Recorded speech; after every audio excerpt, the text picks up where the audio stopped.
My parents never liked buying the name brand popsicles, but they'd surprise us every once in a while. Usually it would be after a baseball game, when my dad was feeling extra generous after a win, or when we'd gotten good grades, or when it was sweltering hot out and they just couldn't stand hearing us beg for a little longer. This time, though, we weren't expecting it. We hadn't done anything special, it wasn't ridiculously hot out, and my baseball team had just lost pretty badly. The thing was, these popsicles weren't the kind we usually got. They were some weird off-brand, with colors that were so bright they looked almost radioactive.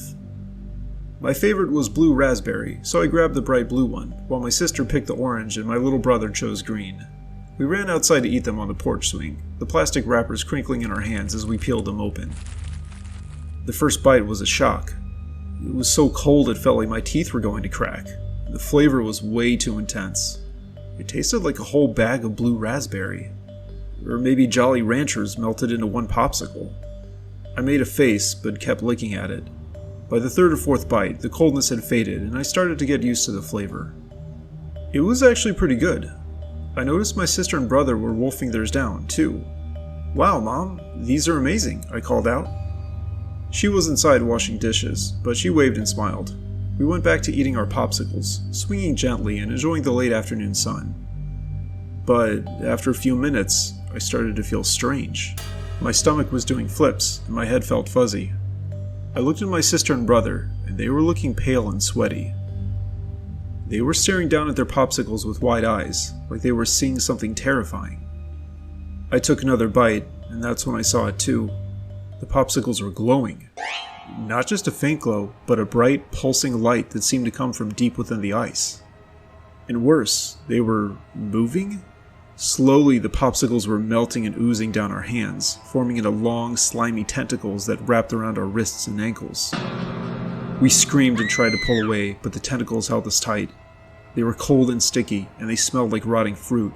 They pulled us down from the swing and dragged us across the porch towards the front door. My mom saw us, but it was too late.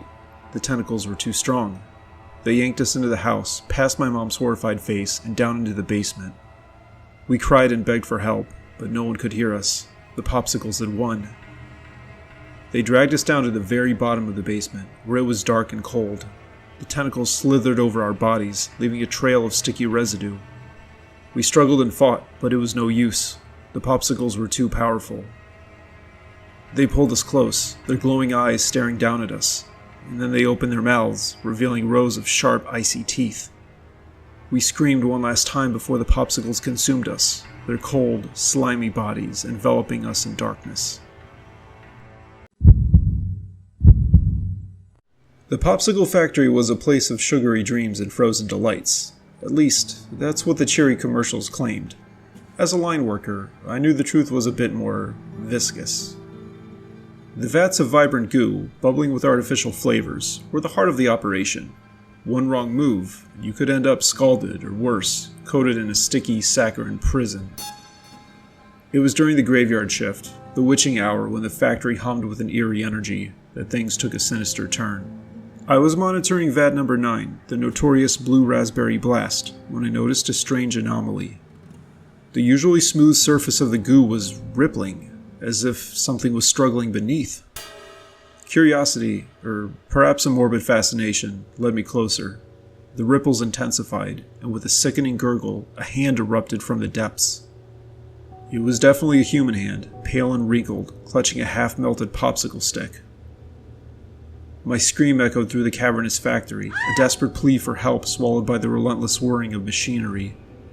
I stumbled back, my eyes fixed on the vat as more limbs emerged, flailing and reaching for the surface.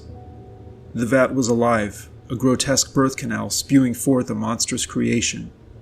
A figure, formed entirely of congealed blue raspberry goo, rose from the depths. Its eyes, 2 frozen popsicle sticks embedded in its gelatinous head, burned with an unnatural hunger. I turned and fled, my heart pounding in my chest. The factory floor, usually a maze of conveyor belts and industrial freezers, became a terrifying obstacle course. Shadows danced in the dim light, whispering promises of doom. The goo monster pursued me, its footsteps a wet, slapping sound that sent chills down my spine. I could feel its icy breath on my neck, the sticky tendrils of its body reaching out to ensnare me. I stumbled into the break room, slamming the door behind me. The flimsy lock offered little protection, but it was enough to buy me a few precious seconds. I frantically searched for a weapon, anything to defend myself. My eyes landed on a box of popsicle sticks. A desperate plan formed in my mind.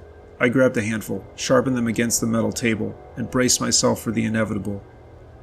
The door burst open, and the goo monster slithered in, its frozen eyes glinting with malice. I lunged, jabbing the sharpened sticks into its gelatinous body. The monster shrieked, a high-pitched wail that shattered the silence of the factory. We fought, a desperate struggle between human and confectionery abomination. The break room became a battlefield, splattered with blue raspberry goo and a pungent smell of artificial flavoring. In the end, it was the industrial freezer that saved me. I lured the goo monster inside, its movements growing sluggish as the temperature plummeted. With a final, desperate lunge, I slammed the door shut, sealing its fate. Now the factory was silent, the only sound the hum of the freezer as it did its work. I collapsed against the wall, my body trembling with exhaustion and fear.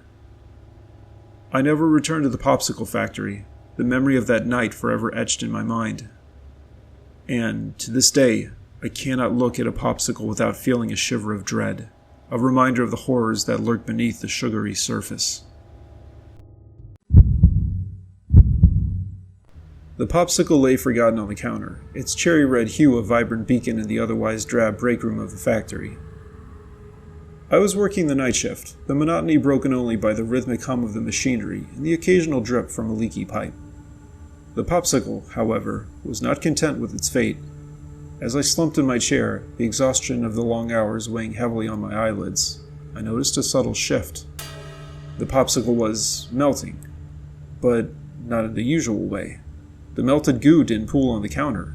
Instead, it seemed to coalesce. It formed into a grotesque parody of a human figure, a cherry-red man, his limbs dripping with sticky syrup. He stood before me. His eyes were two frozen cherry pits, glittered with an unsettling intelligence. He opened his mouth, a gaping maw of icy teeth, and spoke in a voice that sounded like cracking ice and dripping sugar.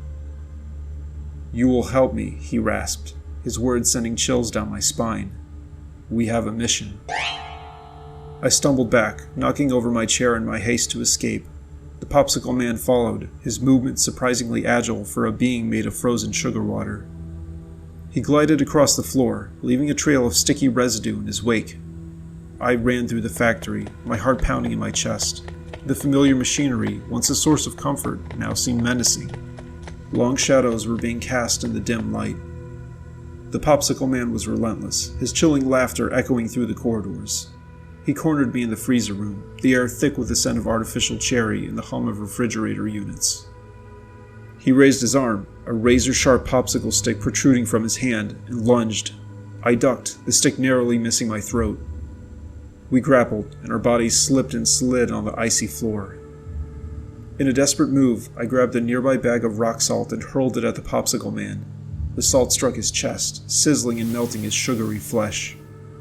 He screamed, a horrific sound that shattered the frozen silence of the freezer room. I watched in horror as the popsicle man dissolved, his body collapsing into a puddle of cherry-red goo. The salt continued to sizzle, consuming the remains of my attacker. A minute later, I stumbled out of the freezer room, my body trembling with shock and adrenaline. The factory was silent once more, the only evidence of the popsicle man's existence, a sticky residue on the floor and the lingering scent of artificial cherry. I never returned to the night shift, the memory of that terrifying encounter forever haunting my dreams. And to this day, I cannot eat a cherry popsicle without feeling a cold dread creeping up my spine.